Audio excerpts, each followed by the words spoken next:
దేవుని వాత్సల్యత, ఆయన కృప, మన ప్రయాణము ఆకాశములో జరుగుతుంది. ఆకాశములో ఎలా ప్రయాణం జరుగుతుంది? మనము ఆకాశములో ఫ్లైట్ ఎక్కాము గనుక ఆకాశములో ప్రయాణము ఎవరికి దక్కుతుంది? దేవుడు కృప తోడై ఉంటే అందరికీ దక్కుతుంది. మరి ధనవంతులు కూడా ప్రయాణం చేస్తారు కదా, మరి వారు దేవుడు లేడని బతుకుతారు కదా అంటే అలా అనరాదు. వారు ఎలాగ అనుకున్నా వారికి కూడా తోడై ఉంది యేసు అనే రక్షకుడు. ఎందుకు? ఒక పిచ్చివానికి ఆహారం పెడతాడు, అలాగనే ఒక త్రాగుబోతు వానికి ఆహారం పెడతాడు. అంటే ఒక తల్లి కడుపును పుట్టిన వారు ఒకడు పిచ్చివాడు ఉండవచ్చు, మరొకడు తాగుబోతువాడు ఉండవచ్చు, మరొకడు గాలివాడు, రకరకాలుగా ఉన్నవారు ఉండవచ్చు. కానీ వారందరినీ తల్లిదండ్రులుగా ఉన్నవారు ఏం చేస్తారు? వీడి పిచ్చివాళ్ళే అని వదిలేస్తారా? లేదు, వానికి ఆహారం పెడతారు. అలాగనే సృష్టించిన సృష్టికర్త మరి అందరి యొక్క క్షేమములను ఆయన కరుణ వాత్సల్యత కలిగి ఉన్నవాడు గనుక అందరినీ ఆయనే చూస్తున్నాడు, అందరినీ ఆయనే ఆదరిస్తున్నాడు. నమ్మకపోయినా ఆయన అందరినీ ప్రేమిస్తున్నాడు. ఆయన కృప, ఆయన వాత్సల్యత ఇలా మన జీవితాలు అయిపోయాయో చూస్తున్నారా?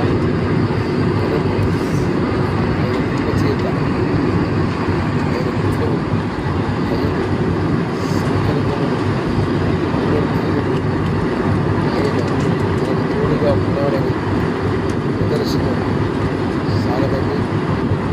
చూస్తున్నారా? గమనిస్తున్నారా? ఎంత ఆధిక్యత, ఎంత కృప విజయవాడ ఎయిర్పోర్ట్ కనిపిస్తుంది. విజయవాడ చూస్తున్నారా? దేవుని మహాకృప. మనము ఎక్కడ ప్రయాణం చేస్తున్నాం? ఆకాశంలో. కింద కనిపిస్తున్నది ఏంటో గమనిస్తున్నారా? గ్రామాలు, ఊరులు ఇవన్నీ చూస్తున్నారా? ఆకాశంలో నుంచి చూస్తే విజయవాడ.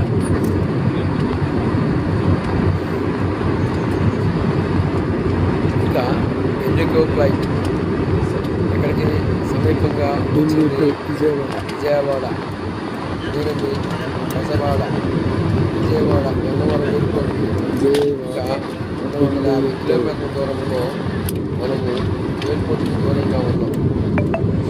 సుమారు 250 కిలోమీటర్లు ఎయిర్పోర్ట్ దూరంగా ఉంది. కనిపిస్తుంది విజయవాడ. చూడండి, ఆకాశంలో నుండి ఎంతగా చూస్తే అలాగ గ్రామాలు కనిపిస్తున్నాయో. విజయవాడ ఎంత ఆధిక్యత! విజయవాడ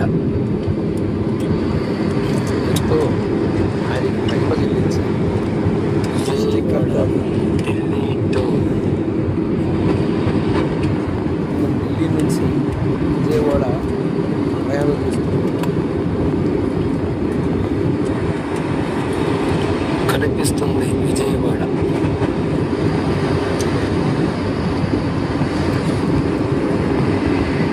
బెజవాడ,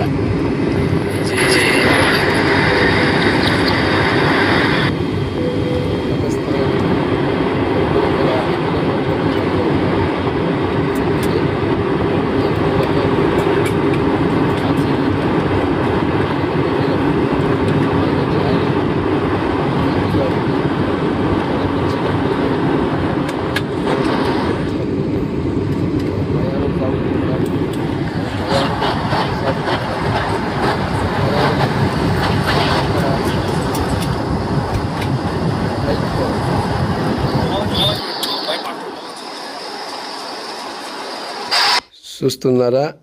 దేవుని మహాకృప, ఆయన వాత్సల్యత, ఆయన కనికరం మా అందరికీ తోడే ఉంది. గనుకొనే మేము మరలా ప్రశాంతంగా ప్రయాణం చేశాం. మాతో పాటు ఏమండి మరి మాతో ప్రయాణం చేస్తున్న వారందరికీ దేవుని కృప, ఆయన కాపుదల ఉంది. ఇక మరికొద్ది క్షణాలలో మనము మన గమ్యస్థానానికి చేరబోతున్నాం. ఆయన కనికరము, ఆయన జాలి, ఆయన కృప చూపిన కారణాన్ని బట్టి మన ప్రయాణములో ఎలాంటి పరిస్థితులు లేకుండా ప్రశాంతంగా మన ప్రయాణము జరిగింది అని చెప్పాలి. నేను ఎందుకు ఇంత రీతిగా మాట్లాడాల్సి వస్తుంది ఈ రీతిగా అంటే, ఈ భాగ్యము, ఈ ధన్యత ఫ్లైట్లో, విమానములో ఎక్కే మరి ఎంతోమందికి ఈ భాగ్యము లేదని చెప్పాలి. మరి మనకు ఎలా కలిగింది? దేవుని కృప. మరి వారికి ఎందుకు లేదు? వారు దేవుణ్ణి మరి ఎరగలేదు గనుక. మరి దేవుణ్ణి ఎరగని వారు కూడా మరి ఫ్లైట్లో ఉన్నారు కదా అంటారేమో. అయినా వారి హృదయంలో ఏదో భయం, ఏదో బాధ, ఏదో ఆందోళన. ఎందుకు? వారికి హృదయములో మనశ్శాంతి లేదు. ఎందుకు లేదు? వారు సృష్టికర్తని గుర్తెరగకపోయినా సృష్టికర్తే వారిని కాపాడుతున్నాడు అనే సంగతి వారు మర్చిపోయారు. ఏమండి, వింటున్నారా? మాతో పాటు ఎంతోమంది ప్రయాణం చేస్తున్నారు. కానీ వారికి నెమ్మది ఉందా? వారికి ప్రశాంతత ఉందా?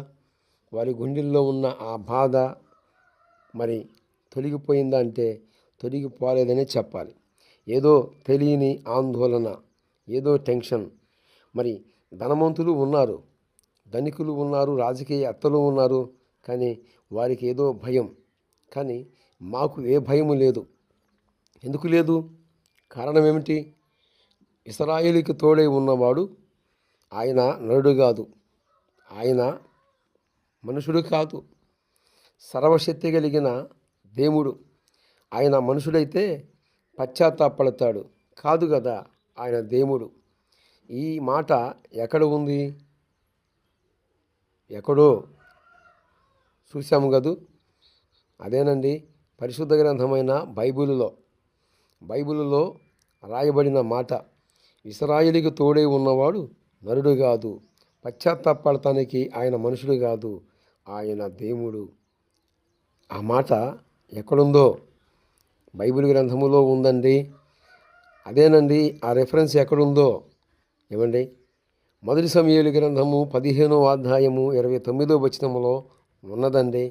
తరచు ఎన్నో రెఫరెన్సుల్లో ఈ మాటలు చెప్పుకుంటూ వచ్చాను. మరొక్కసారి మాకు తోడై ఉన్నవాడు నరుడు కాదు, పశ్చాత్తాపడటానికి మనుషుడు కాదు, దేవుడు.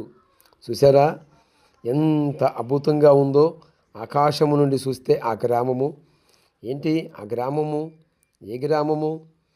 మనము విజయవాడకి సమీపంగా ఉన్నాం. చూసారా, మనం ల్యాండ్